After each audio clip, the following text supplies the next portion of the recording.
Assalamu alaikum dear students. In the previous class we have actually discussed about the definition of a plane and the equation of plane which is perpendicular to a given direction and at a given distance from the origin. So if we have a plane pi like this,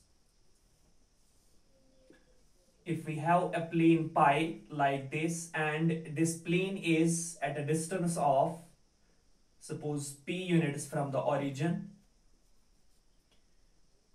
means origin से लेके उस point तक की जो distance है जहां पे ये लाइन परपेंडिकुलर ये जो है लाई कर रहा है ऑन दिस प्लेन, और इसको हमने डिनोट किया था इस ओ एन को एन कैप से। ओ एन को एन कैप से नहीं, ओ एन एक्चुअली एक वेक्टर है जिसका एक मैग्नीट्यूड है, जिसकी एक प्रॉपर डायरेक्शन है, और ये जो डायरेक्शन है from origin to the plane इसको हमने लिया था एन कैप, और ओरिजिन से एन तक की जो डिस्टेंस थी वो पी थी।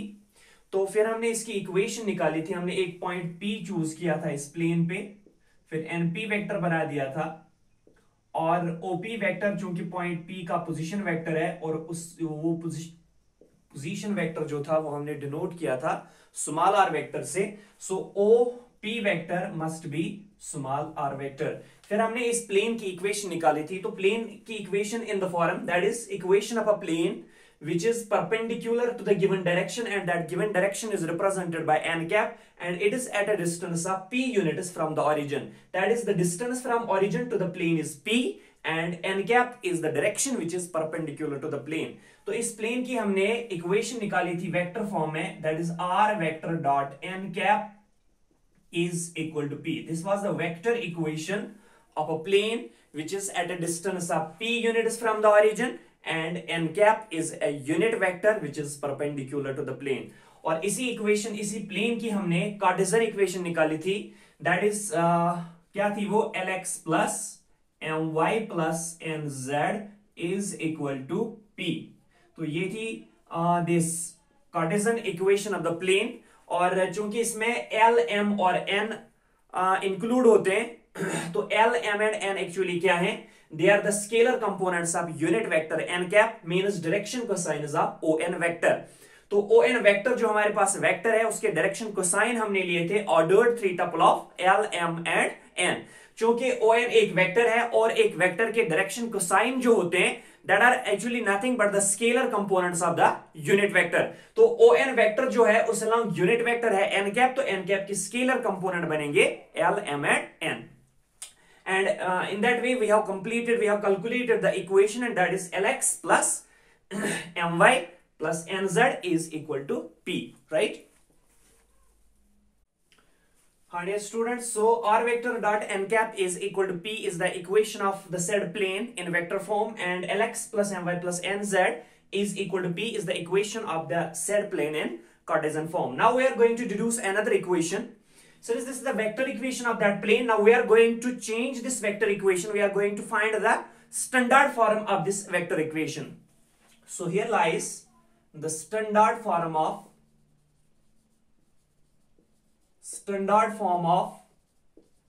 vector equation. Standard form of vector equation of the given plane, and that given plane is at a distance of p units from the origin, and that given plane is perpendicular to the direction of n cap, right? Now we are going to deduce another equation, and that would be again a vector equation, but standard form of this vector equation r dot n cap is equal to p.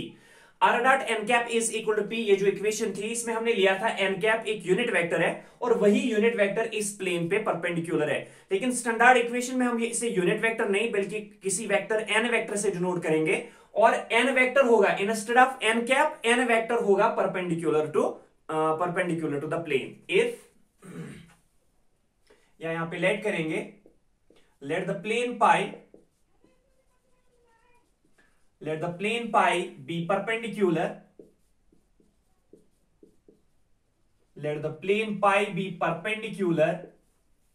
to the vector n cap, to the vector n vector।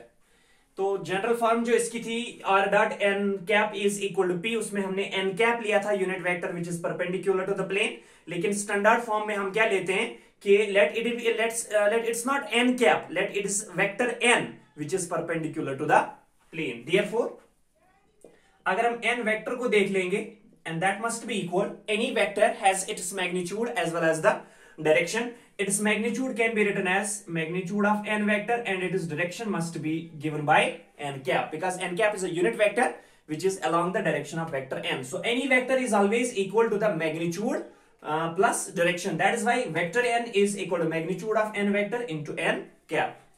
So implies यहां से हम निकालेंगे n cap का value. So n cap must be then equal to, ये यहाँ पे multiple है, scalar है, इस साइड में डिवाइड होगा, so that's equal to vector n divided by magnitude of vector n. Now we are going to put this value n cap instead of here. n cap का value यहाँ पे put करेंगे n vector divided by magnitude of n vector. इस equation का हमने वहां पे नाम दिया था a. तो now therefore from equation a we have, therefore from equation a we have, yes, what we have from the equation a, r dot n cap is equal to p, which further implies that r dot n cap का value क्या है, n vector divided by magnitude of n vector, because unit vector is always equal to the vector divided by its magnitude, and that's equal to p, which further implies that yes, ये magnitude of n vector जो है it's a scalar, इस side में divide है तो इस side में multiple होगा, तो इक्वेशन एक्चुअली क्या बनेगी, r vector dot n vector is equal to magnitude of n vector into p, right, which further implies that this can be written as r vector dot n vector is equal to magnitude of n cap must be a scalar and p is again a scalar. The multiplication of two scalars must be a scalar, and that scalar we denote by small d, where d is equal to magnitude of vector n into p. Magnitude of vector n is the length of vector n, modulus of vector n, and p is the distance of that plane from the origin. So in that way we have calculated another equation of this, another equation of that plane, and that is r vector dot n vector is equal to d, where r vector is the position vector of any point lying in the plane, n vector is that vector which is perpendicular to the plane, and d is actually the product of magnitude of n and p, where magnitude of n is the length of vector n and p is the distance of that plane from the origin, right? So this equation is called the standard form of vector equation of that plane. Here this equation is known as, this equation is known as, this equation is known as standard form,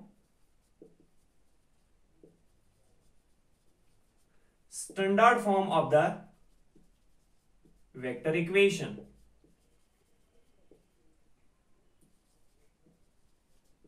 Vector equation of the plane. तो vector equation of the plane actually में क्या थी, r dot n cap is equal to p, where n cap is a unit vector, and यहाँ पे इसकी standard form क्या बनती है, r vector dot n vector is equal to d. यहाँ पे n कैप के बदले वेक्टर n आता है, that's it's a vector which is perpendicular to the plane, and d is actually the multiplication of magnitude of n and distance of that plane from the origin, right? Now we are going to deduce another equation. Actually the Cartesian equation of this plane is lx plus my plus nz is equal to p. That's also called the normal form of equation of plane, पढ़ा हमने previous class में.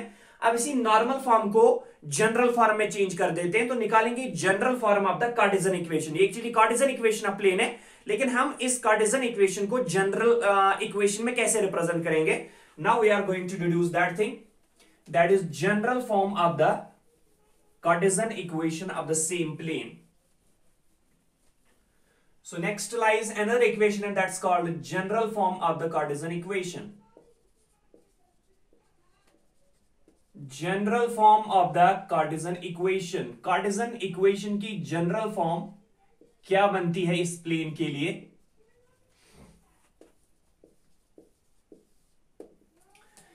तो अभी हमने जो standard form निकाली है, suppose इसका नाम यहां पे इक्वेशन सी रख लेते हैं, राइट। तो इक्वेशन सी में हमारे पास क्या है, r vector dot n vector is equal to d. Suppose हम यहां पे लेट करेंगे कि ये एन वेक्टर जो है ये परपेंडिकुलर जो है, आपके पास एक प्लेन है और उस पे परपेंडिकुलर है एन वेक्टर। तो इस एन वेक्टर चूंकि एक वेक्टर है, इसके खुद के स्केलर कंपोनेंट्स होंगे, लेकिन वेक्टर के जो स्केलर कंपोनेंट्स होते हैं उन्हीं को उस वेक्टर के डायरेक्शन रेशियोज कहते हैं। तो सब सपोज हम लेट करेंगे कि एन वेक्टर के डायरेक्शन रेशियोज हैं capital A, capital B and capital C. And r vector actually क्या होता है, position vector of unknown point. लेकिन हम कार्टेशियन इक्वेशन में पोजीशन वेक्टर की बात नहीं करेंगे, कोऑर्डिनेट्स की बात करेंगे। And let that point P has the coordinates x y z। So यहां पे जनरल फॉर्म में हम लेट करेंगे, let ordered three tuple of capital A, capital B, capital C। In terms of line हमने लिया था small a, small b, small c। अब थोड़ा बहुत डिफरेंशिएट करने के लिए हम ले रहे हैं यहां पे capital A, capital B and capital C। So let ordered three tuple of capital A, capital B, capital C be the direction ratios or direction numbers, be the direction ratios of vector n, and that vector in n is obviously perpendicular to the plane। तो वो जो vector इस plane पे perpendicular है उस vector के direction ratios होंगे, और उन डायरेक्शन रेशियोज को हमने लिया है ordered three tuple of capital A, capital B and capital C। And let point P be,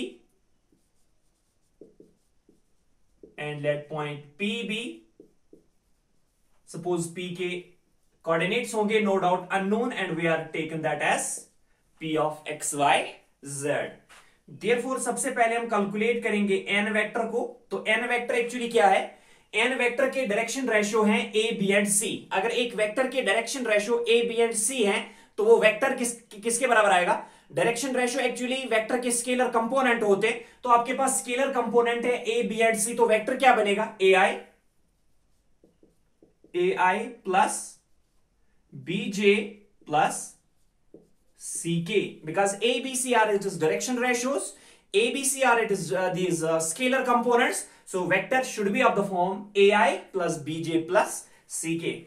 also we are going to calculate r vector। What is r vector actually? That is the position vector of point P, but point P has the coordinates x, y, z. If a point has the coordinates x, y, z, obviously its position vector is xi plus yj plus zk, right? Now we are going to substitute the value of n vector and r vector in equation C. Therefore, from equation C we have, therefore from equation C we have, yes, r vector dot n vector is equal to D implies, put the value of r vector, what is that? Put the value of r vector, that's xi, so xi plus yj plus zk, right? इसको dot करना है n vector के साथ। So dot n vector का value क्या है, capital AI plus capital BJ plus capital CK and that's equal to small d।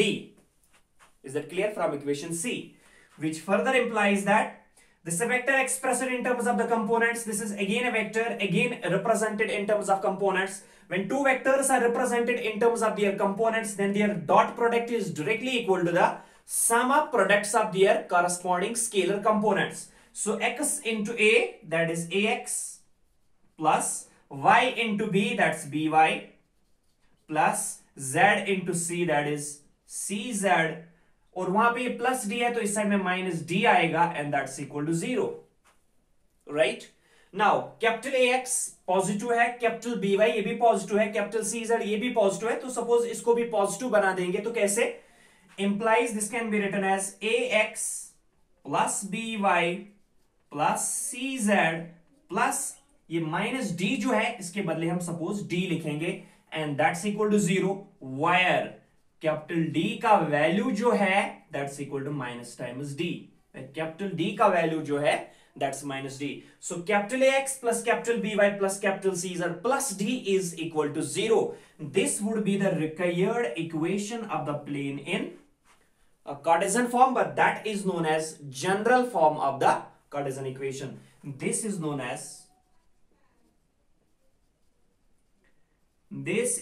as general form of the Cartesian equation.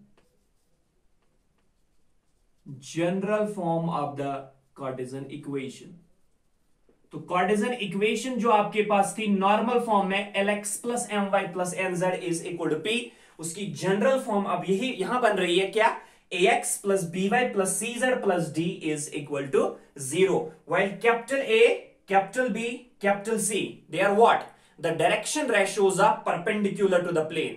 तो अगर आपके पास एक प्लेन है, अब उस प्लेन की इक्वेशन जो बनेगी in general form of the Cartesian equation क्या बनती है, capital Ax plus capital By plus capital Cz plus capital D and that's equal to 0. तो आपके पास ये प्लेन है पाई, इस प्लेन पे एक परपेंडिकुलर है, नॉर्मल है, उस परपेंडिकुलर के डायरेक्शन रेशो जो है capital A, capital B and capital C हैं. तो क्या होती है equation of a plane in general form, ax plus by plus cz plus d is equal to 0, where ordered three tuple of a, b and c are the direction ratios of that vector which is perpendicular to the plane. So they are actually the direction ratios of that vector which is perpendicular to the plane. तो एक ऐसा vector जो perpendicular होता है, normal होता है to the plane, उसी vector के डायरेक्शन रेशियोज होते हैं a, b and c. So the equation ax plus by plus cz plus d is equal to 0 represents a plane, in general form where capital A, b and c are the direction ratios of normal to the plane. Thus ax plus by plus cz plus d is equal to 0. तो ऐसी कहीं पे कोई equation मिलेगी आपको, तो that must be the equation of a plane in Cartesian form, but that's known as the general form of the Cartesian equation. So thus ax plus by plus cz plus d is equal to 0 is the equation of a plane, is the equation of a plane where ordered three tuple of a, b, c, ये क्या होते हैं, they are nothing, they are the direction ratios of normal to the plane, where capital A, B and C are the direction ratios of normal to the plane or perpendicular to the plane. तो plane पे जो perpendicular होता है, उस perpendicular वो एक vector होता है, उस वेक्टर के जो डायरेक्शन रेशियोज होते हैं वही होते हैं ordered three tuple of a, b and c, that is the coefficients of x, y and z in the general form of Cartesian equation, right? But the direction ratios of normal to the plane have got a special name, and what is that? Very much important. अक्सर competitive exams में ये आता है कि इनका नाम क्या है, the direction ratios of any normal to the plane. कोई भी आपके पास एक परपेंडिकुलर है जो आप प्लेन पे डाल रहे हो, उस परपेंडिकुलर के डायरेक्शन रेशियो जो होते हैं that are actually known as the attitude numbers of the plane. Now what are the attitude numbers? Direction ratios of any normal which is perpendicular to the plane. तो attitude number होते हैं, attitude number plane के कहलाते हैं, ठीक है, लेकिन actually वो क्या होते हैं? Direction ratios of normal, direction ratios of perpendicular to the plane. तो एक ऐसा परपेंडिकुलर जो प्लेन पे परपेंडिकुलर, जिस प्लेन पे परपेंडिकुलर होता है, उसी परपेंडिकुलर, उसी नॉर्मल के जो डायरेक्शन रेशियोज होते हैं, उन्हीं डायरेक्शन रेशियोज को प्लेन के एटीट्यूड नंबर्स कहते हैं. So the concept of attitude numbers is very much important. So इसलिए हम यहां पे ये नोट में लिख रहे हैं, the direction ratios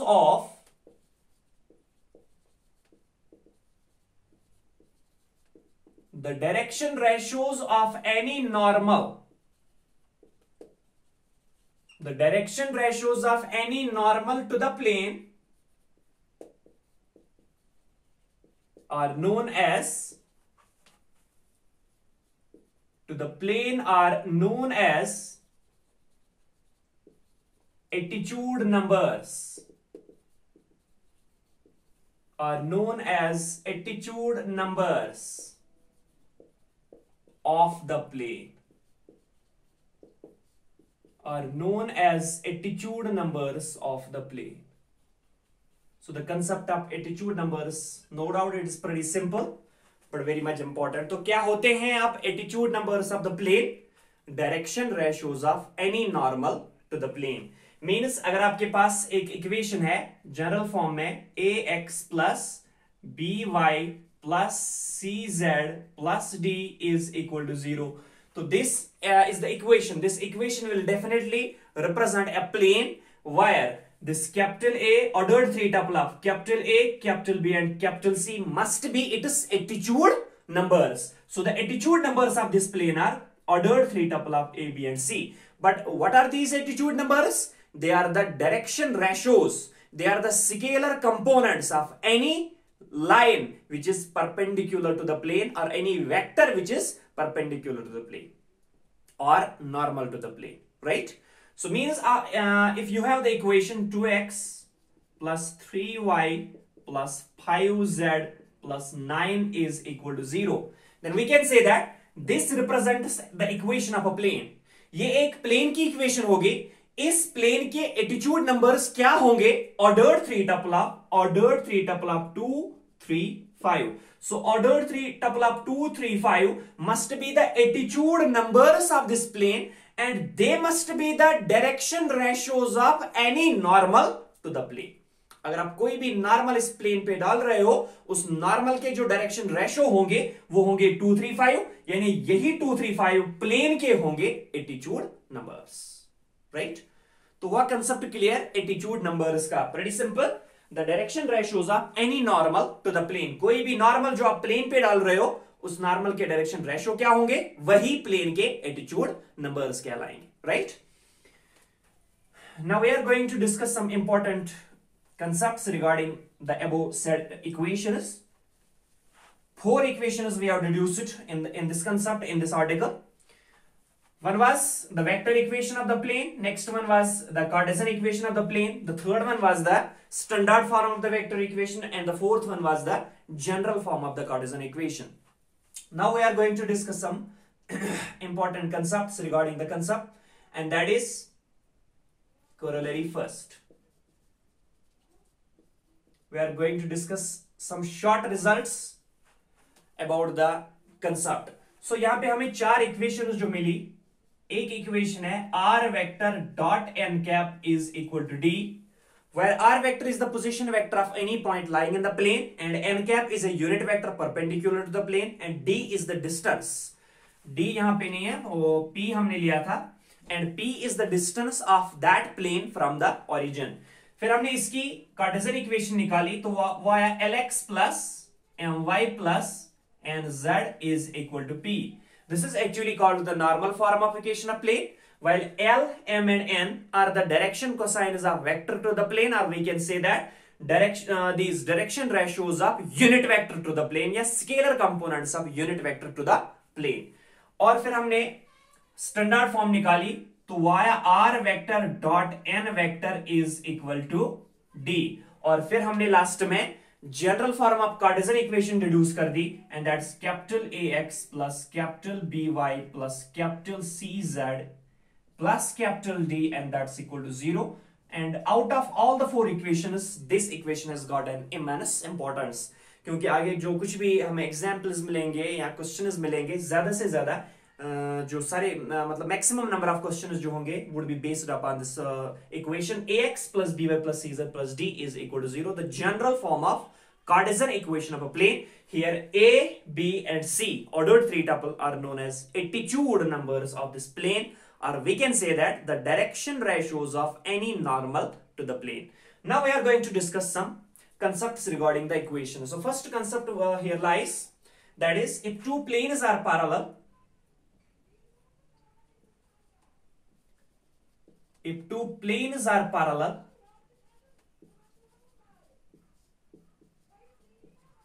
अगर दो प्लेन्स आपस में पैरेलल हैं, ध्यान रखना जिगरा, अगर आपके पास दो प्लेन्स है एंड वो दोनों प्लेन्स पैरेलल है, तो आपके पास सपोज ये एक प्लेन है, my left hand is an example of a plane and say it is π1, suppose this an example of plane π1 and my right hand is an example of another plane say π2. Suppose ये जो plane है इसका नाम है π2. My left hand is an example of plane first and my right hand is an example of plane second.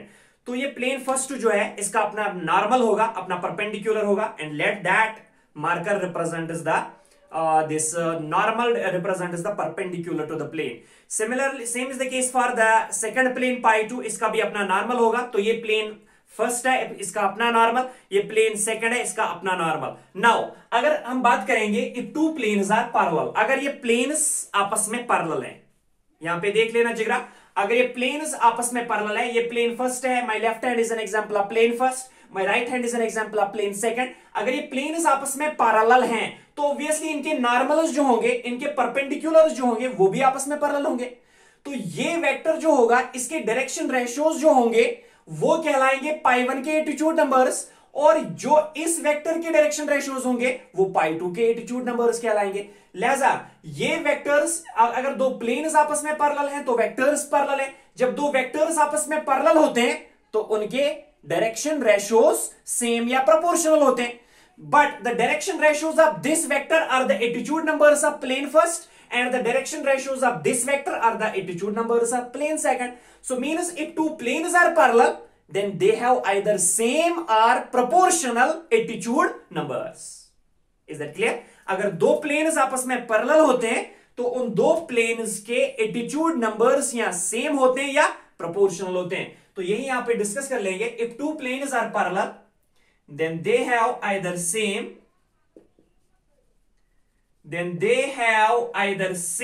or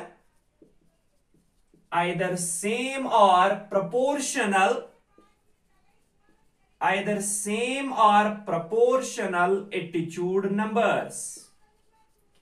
Either same or proportional attitude numbers. So याद रखना जिगरा, if two planes are parallel, obviously their respective normals are parallel to each other. और जब दो vectors, वो normal जो vectors होते हैं, जब वो आपस में पैरेलल होंगे तो ऑब्वियसली उनके डायरेक्शन रेशियो सेम या प्रोपोर्शनल होंगे. But the direction ratios of the normals are called attitude numbers of the planes. So means the attitude numbers of the planes are either same और proportional. तो क्या याद रखा, two planes, if two planes are parallel then they have either same or proportional attitude numbers. इसका converse भी सही है. अगर दो प्लेन्स के एटीट्यूड नंबर्स सेम या प्रोपोर्शनल है तो दे मस्ट बी पैरेलल. इसलिए हम यहां पे इफ नहीं ले रहे, डायरेक्टली लेंगे two planes are parallel if and only if. चूंकि इसका कन्वर्स भी सही है इसलिए two planes are parallel if and only if they have either same और प्रोपोर्शनल एटीट्यूड नंबर्स. अगर दो प्लेन्स आपस में पैरेलल हैं तो उनके एटीट्यूड नंबर यहां सेम होंगे या प्रोपोर्शनल होंगे. कन्वर्सली अगर दो प्लेन्स के एटीट्यूड नंबर्स आपस में सेम या प्रोपोर्शनल है तो planes must be parallel to each other. Now we are going to discuss the second corollary which will come under the given concept. And second, this is two planes are perpendicular. First में हमने बात की थी दो planes जब parallel होंगे, तो second में बात करेंगे अगर दो प्लेन्स आपस में परपेंडिकुलर हैं. Two planes are perpendicular to each other. Two planes are perpendicular to each other. दो प्लेन्स आपस में परपेंडिकुलर होंगे कब, देखो जिगरा कब. फिर से my left hand is an example of plane first and my right hand is an example of plane second. Plane first का अपना एक नॉर्मल होगा, प्लेन सेकंड का भी अपना एक नॉर्मल होगा. तो आपके पास दो प्लेन्स हैं अभी with their respective normals, with their respective perpendiculars. अब अगर ये दो प्लेन्स आपस में परपेंडिकुलर है तो सपोज π2 को डालेंगे perpendicular to π1, right. See here, अगर π2 π1 पे परपेंडिकुलर है इसका मतलब π2 का नॉर्मल π1 के नॉर्मल पे परपेंडिकुलर है. Is that clear? Are you getting me? This is our plane first. This is the normal of plane first, this is our plane second, and this is the normal of plane second. Now if two these planes are perpendicular, अगर दो planes आपस में perpendicular हैं तो उनके respective normals भी obviously आपस में perpendicular होंगे. लेकिन जब दो वेक्टर्स आपस में परपेंडिकुलर होंगे तो sum of products of their direction ratios must be equal to 0, right.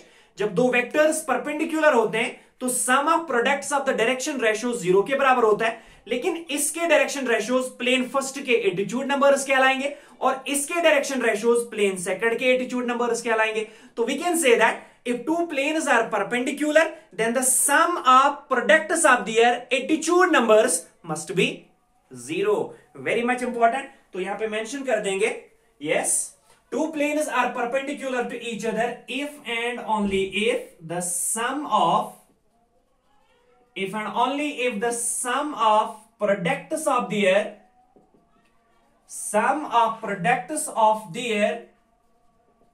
attitude numbers, if and only if the sum of products of their attitude numbers is 0. तो अगर आपको प्रूव करना पड़ेगा कि दो प्लेन्स आपस में पैरेलल हैं या परपेंडिकुलर है, तो you have to directly locate the attitude numbers of the two planes, right? If the attitude numbers of the two planes are either same or proportional, planes must be parallel to each other. And if the sum of products of attitude numbers of the planes is 0, then the planes must be perpendicular to each other, right? Now we are going to discuss the third point, third corollary, which will come under the heading of these equation of planes. And that is, अगर आपके पास एक plane है जिसकी equation है ax plus by plus cz plus d is equal to 0. ये आपके पास एक plane है where a, b and c are its attitude numbers. और अगर एक दूसरा प्लेन इस प्लेन यानी ये प्लेन और एक दूसरा प्लेन आपस में पैरेलल हैं, तो पैरेलल प्लेन्स के एटीट्यूड नंबर्स जो हैं वो सेम रहेंगे. इसलिए दूसरा प्लेन का जो फर्स्ट एटीट्यूड नंबर वो भी a होगा और x हम वेरिएबल ले लेंगे, और उसका दूसरा एटीट्यूड नंबर वो भी b होगा तो इसका मल्टीपल y से होगा, और प्लस इसका तीसरा एटीट्यूड नंबर वो भी c है और cz तो प्लस. यहां पे प्लस d है तो उसमें सपोज प्लस e होगा, और जो another plane parallel to these two planes होगा उसमें f होगा, g होगा, h होगा, i होगा. तो सपोज हम उसे ले लेंगे k and that's equal to 0 where k is any arbitrary real number.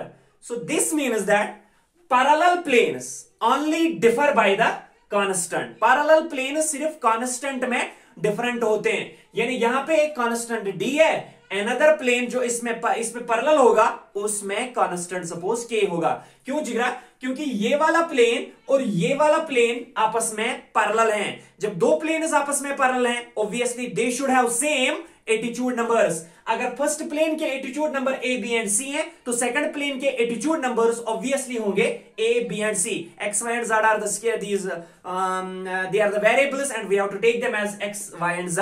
तो इसकी equation ax plus by plus cz plus d equal to 0 और इसकी equation ax plus by plus cz plus some different constant is equal to 0, and we have taken that different constant as k. So any plane which is parallel to the plane ax plus by plus cz plus d is equal to 0 must be of the form ax plus by plus cz plus k is equal to 0. As two parallel planes differ by a constant, as two parallel planes have the same attitude numbers. So यहां पे mention कर देंगे any plane parallel to the plane, any plane parallel to the plane, any plane parallel to the plane. कौन सा plane? ax plus by plus cz, ax plus by plus cz plus d is equal to 0 is of the form, कौन से form में होगा? ax plus by plus cz plus k is equal to 0 where k क्या होगा? k होगा एक arbitrary real number, where k is an arbitrary real number. k is an arbitrary real number. तो जिगरा अगर आपके पास एक प्लेन है जिसकी इक्वेशन है ax plus B Y plus C Z plus D is equal to 0, तो एक दूसरा प्लेन जो इस प्लेन फर्स्ट पे पैरेलल होगा, और जो यानी ये दो प्लेन आपस में पैरेलल होंगे, तो उसकी इक्वेशन फिर से रहेगी ax plus B Y plus C Z plus some different constant, and we have that taken that different constant as k. This was all about the equations of planes in this vector form, in Cartesian form, normal form, the standard form of the vector equation, the general form of this Cartesian equation, the concept of attitude numbers, and some important points regarding this plane. And I think this is all for this class.